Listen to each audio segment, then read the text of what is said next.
The story of Miremba, the fisherman's wife. They say the sea remembers the laughter of those who respect it.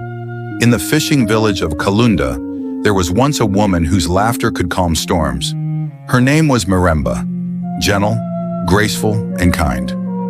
When she laughed, even the waves seemed to dance in rhythm, and the fishermen swore the tides obeyed her joy. But one day the sea stopped listening. The woman whose peace had once brought blessings became a symbol of silence.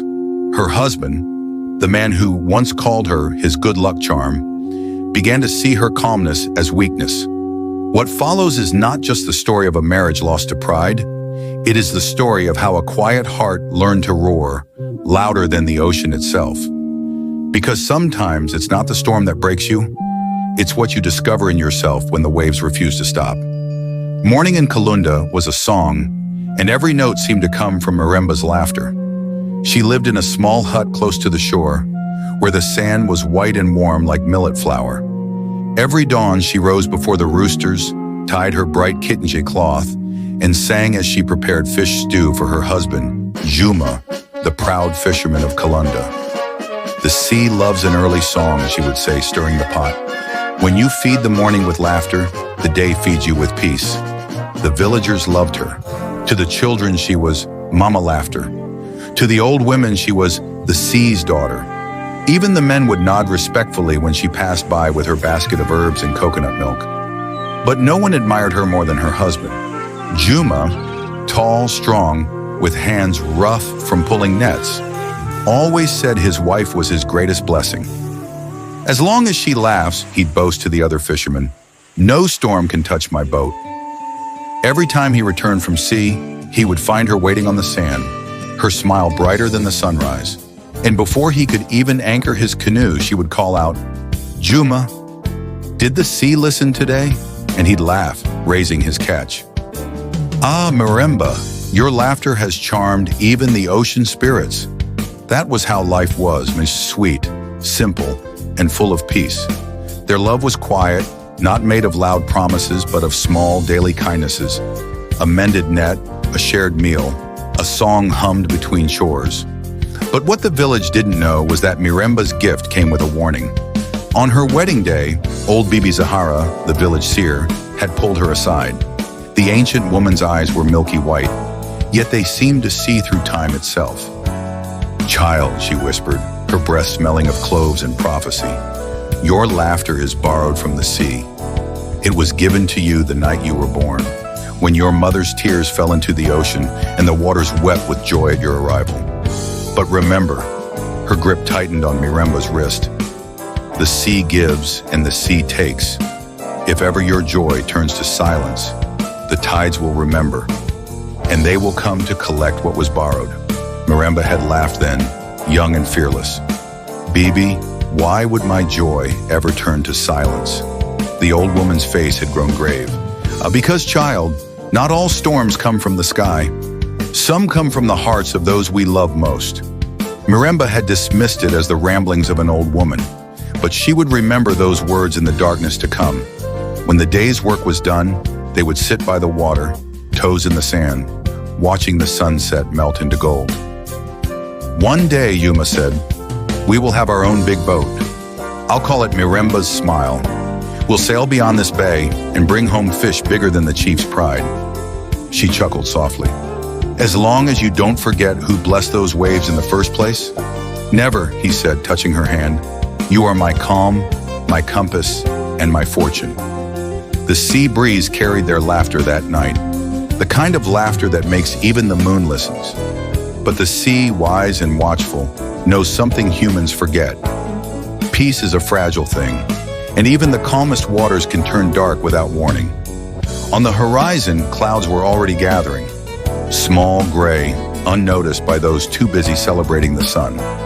And though Miremba didn't know it then, her laughter, the one that once blessed the tides, would soon be tested by a storm no one could calm. But before the storm came, there was love, bright and full like the morning tide. Juma and Miremba were like the sea and the shore, one always reaching for the other. On market days, she'd follow him halfway down the coast to the fishing bay, waving until his canoe disappeared into the mist. Then she would wait, humming songs her mother once sang, songs about tides that return and hearts that remember. When Juma came home with a good catch, he would lift her into his arms and say, "You see, my peace never fails me." And she'd laugh, brushing sand off his face. It's not peace that brings fish, it's patience. The villagers loved their bond. Old Mama Nyaga would often say, "Ah, these two. Even the sea knows they belong together." What Mama Nyaga didn't say, what she couldn't bring herself to say, was that she had seen this pattern before, 30 years ago, with another couple. A woman whose smile brought rain to drought-stricken lands and a man who eventually resented the blessing he couldn't claim as his own. That woman had disappeared one night during a storm, and the rains never came again. Mama Nyaga watched Miremba and Juma with both joy and dread, wondering if history would dare repeat itself. But like all stories written by the wind, joy never lasts untouched. One month, the sea began to change. First, it gave fewer fish. Then the nets returned almost empty. The other fishermen whispered that the spirits were angry. Perhaps the tides had grown jealous of Juma's laughter. But there was something else, something no one wanted to speak aloud. 3 nights before the fish began disappearing, a strange woman had arrived in the village. She came by boat from the northern islands, draped in red cloth, selling charms and promises. Her name was Zulika, and she claimed to be a trader of fortunes. "Luck is a business," she told the fishermen at the market. "You pay, the sea provides." Several men laughed her off, but a few, desperate and struggling, bought her tiny pouches of shells and bone. Juma had been one of them. He hadn't told Miremba. How could he? She who believed luck came from gratitude, not greed. But desperation makes fools of proud men, and Juma was growing tired of hearing other fishermen credit his success to his wife's gift rather than his skill. At first, Juma brushed it off. "The sea cannot refuse me," he said. "It knows my name." But day after day, he returned with less and less. The same man who once filled baskets now sat by his canoe, staring at the waves as if they were mocking him. Miremba tried to cheer him up. "Don't worry, Juma. Even calm seas hide deep treasures. Maybe the fish just moved further out." But he didn't smile. He only muttered, "Maybe your calmness has cursed my luck." The words stung like salt in a wound. That night, something shifted in the ocean. Fishermen sleeping in their boats reported strange dreams. Visions of a woman made of water, weeping beneath the waves. One old sailor swore he heard singing coming from the deep, a melody so sorrowful it made his chest ache. The sea was listening, and it was angry. That night, when he lay down, she whispered a prayer beside him. "May the sea remember us with kindness." Yet even the sea, like people, sometimes forgets who it once blessed. The first storm didn't come from the sky, it came from Juma's heart. He started leaving earlier than usual and returning late, not from fishing, but from drinking with the other men. His once loud laughter now carried bitterness. "You don't understand the sea anymore," he snapped one evening. "You sit here all day smiling while my fortune sinks." Miremba kept calm. "Juma, anger won't bring fish." "Neither will your silence," he shouted. The neighbors began to notice. Some whispered pity, others gossip, and like every rumor in a small village, it found its way to Miremba's ears. They said Juma had found comfort in the market, in the arms of Zawadi, the wild dancer. Zawadi was everything Miremba was not. Loud, fearless, glamorous. A woman who laughed with her hips and spoke with her eyes. She sold smoked tilapia and stories in equal measure. But what the gossips didn't know was that Zawadi had a secret of her own. She was Zuleka's younger sister, and her sudden interest in Juma was no accident. Zuleka had promised her that if she could break the bond between Juma and Miremba, the blessed woman's power would transfer to them, and they could sell it to the highest bidder in the northern markets. A woman's gift, Zuleka had told her sister, is strongest when it's stolen from a broken heart. When Miremba heard, she didn't cry, at least not in front of anyone. She simply sat by the shore that night, watching the black water breathe. "If the sea takes him," she whispered, "I will not chase. But if it brings him back, I hope it returns his sense with him." As the words left her lips, the tide pulled back, far back, exposing rocks and shells that hadn't seen moonlight in decades. Then just as suddenly it rushed forward, stopping inches from her feet. In the wet sand, a pattern appeared. 3 circles intertwined, an ancient symbol her mother had once drawn for her. "When you see this sign," her mother had said, "know that you stand at a crossroads. Choose yourself and the sea will remember. Choose sacrifice and you will be forgotten." Miremba stared at the symbol as the waves slowly erased it. Her choice was made. The next day, Juma returned smelling of palm wine and foreign perfume. "What is this?" he sneered, staring at her carefully prepared stew. "Fish and coconut rice," she replied softly. He pushed the bowl away. "You cook peace, not passion." Her hands trembled. That night, when he fell asleep snoring beside her, Miremba quietly packed a small basket, her nets, her father's old fishing knife, and a shawl. She looked at his face one last time. "If peace no longer feeds you, may the storm teach you hunger." Then she walked out into the night, toward the river that never stopped flowing. But before she left, she did something no one would discover until much later. She took the charm pouch Juma had hidden under their sleeping mat, the one he'd bought from Zuleka, and threw it into the ocean. As it hit the water, the sea hissed and boiled for just a moment, then went still. "Take back what was stolen," Miremba whispered to the waves, "and release us both from false promises." The river welcomed her like an old friend. Miremba built a small hut beside it using palm fronds and her father's fishing tools. She began catching small fish, not from the sea but from the calm bends of the river. Soon she learned the art of smoking fish. The smell of her fires drifted through the morning air, and travelers began stopping to buy from her. "Your fish tastes different," they said. "It's seasoned with peace," she smiled. She called her stall River Queen Smoked Fish. At first, people mocked her. How can a woman without a man run a fishing business? But when her name began spreading across villages, from Kalunda to Mantega, they stopped laughing. Even chiefs sent messengers to buy her fish. Among her early customers was an old woman who came with a young girl, perhaps 10 years old. The woman's eyes were milky white. "Bibi Zahara," Miremba breathed, recognizing the seer from her wedding day. The old woman smiled. "I knew you would find your way here. The river told me." She placed a hand on the young girl's head. "This is my granddaughter, Amara. She has the gift too, the one you carry. I am teaching her what I failed to teach you. Those gifts are not curses, and silence is not the same as peace." Miremba knelt before the child. "What gift do you have, little one?" The girl smiled shyly. "When I sing, the rains come." "Then sing often," Miremba said, touching her cheek, "and never let anyone convince you that your power is too much." From that day, Bibi Zahara and Amara visited regularly. The old woman taught Miremba the ancient arts, not just of fishing, but of understanding the language of water, wind, and waiting. "You are learning to be whole," Bibi Zahara would say, "not half of someone else." Miremba didn't boast, she only worked harder. She taught other women to smoke and dry fish properly, telling them, "When men leave you to drown, becomes the river." Months turned into years. Her little stall became a busy marketplace. She hired helpers, bought new nets, even opened a second stall by the harbor.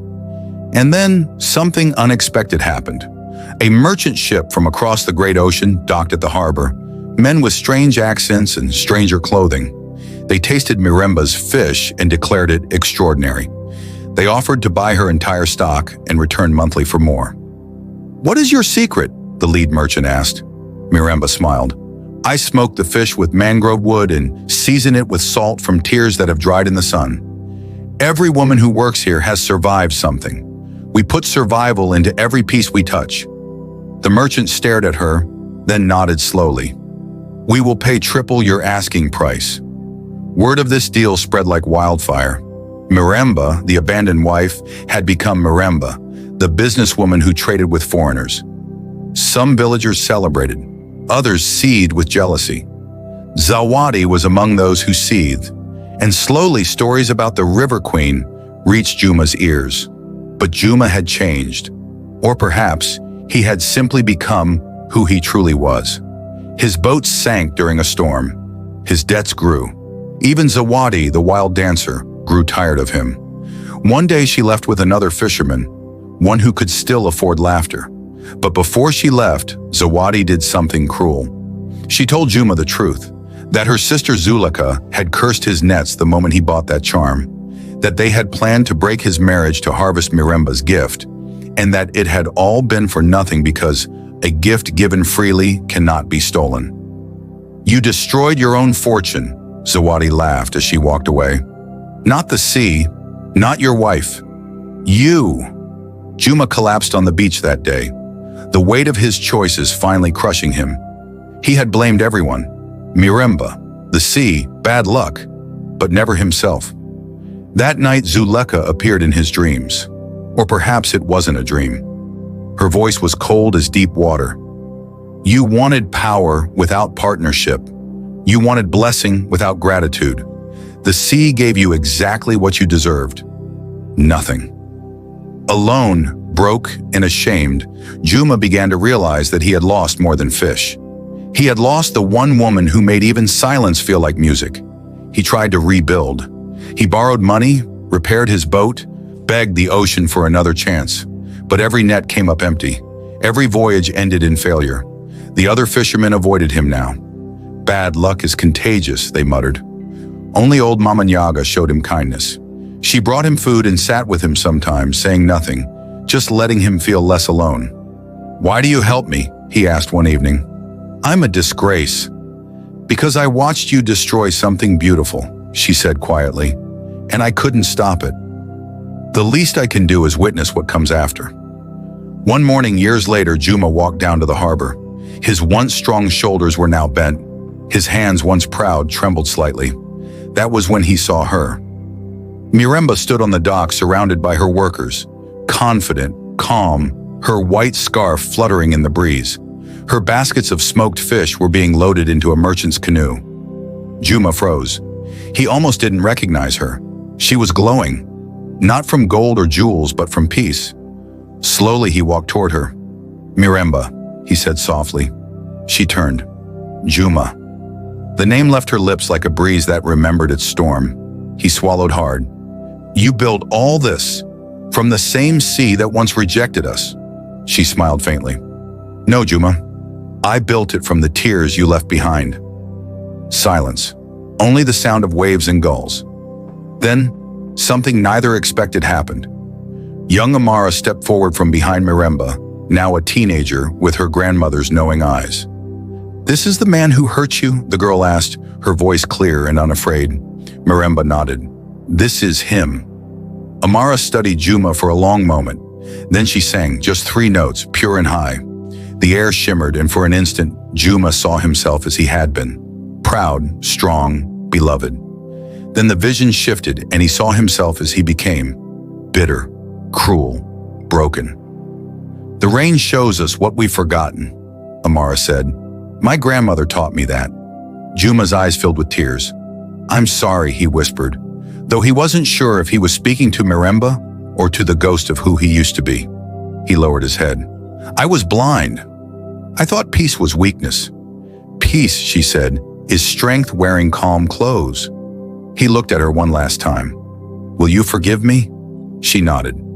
"Forgiveness is easy, but trust must be earned again by the tides." He sighed deeply, as if the sea inside him had finally gone still. Then quietly he said, "May the waves that once separated us now guide you to greater shores." Miremba smiled. "And may the sea teach you that not all storms destroy. Some only reveal what was never anchored." Before she turned away, she reached into her bag and pulled out a small pouch. "This is smoked fish from my first catch. I saved it for years, not knowing why. Now I know. Take it. Eat it when you're ready to begin again. Not the life you had, but a new one." Juma took the pouch with shaking hands. "Why would you give me this?"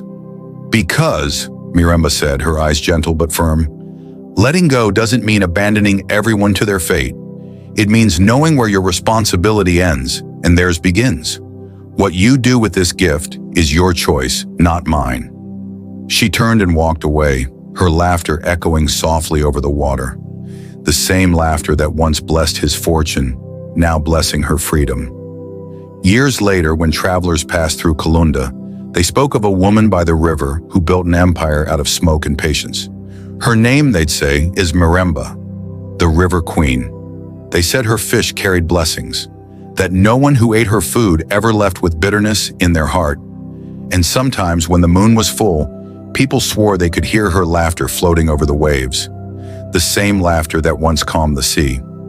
As for Juma, he became a quiet man. He spent his evenings watching the tides, whispering old prayers into the wind. But something unexpected happened in his final years. He took Miremba's gift, that pouch of smoked fish, and ate it slowly over 7 days, as one might take medicine for the soul. On the 8th day, he walked to the river where Miremba had built her first hut. The structure was long gone, replaced by a thriving market. But Juma didn't come to see the market. He came to plant a tree, a mangrove sapling he'd grown from seed. "For the fish you smoked with mangrove wood," he said to the empty air, to the memory of the wife he'd lost, "and for the forests I should have protected." He planted 7 more trees that year, then 7 more the next. Other men, seeing him, joined in. Within 5 years, a small mangrove forest had grown along the river bend. The fish returned to that part of the river, fat, abundant, blessed by the roots that held the soil. Miremba heard about it. She smiled but said nothing. Some lessons, she understood, can only be learned in solitude and soil. One day a child asked him, "Uncle Juma, why do you talk to the sea?" He smiled sadly. "Because it listens. The sea taught me that even calm waters can drown a ship that forgets respect." The boy didn't understand, but years later, he would remember those words. That boy would grow up to be a fisherman who married a woman whose singing brought dolphins to the shore. And when his friends asked him the secret of his success, he would say, "I married my partner, not my servant." I learned that from a story about a man who forgot. And so, in Kalunda, Miremba's name became more than a story. It became a warning and a song. Do not mistake gentleness for weakness. Even calm waters can drown a ship. But the song had a second verse, one that only the women sang. And do not mistake survival for revenge. Even broken hearts can plant forests,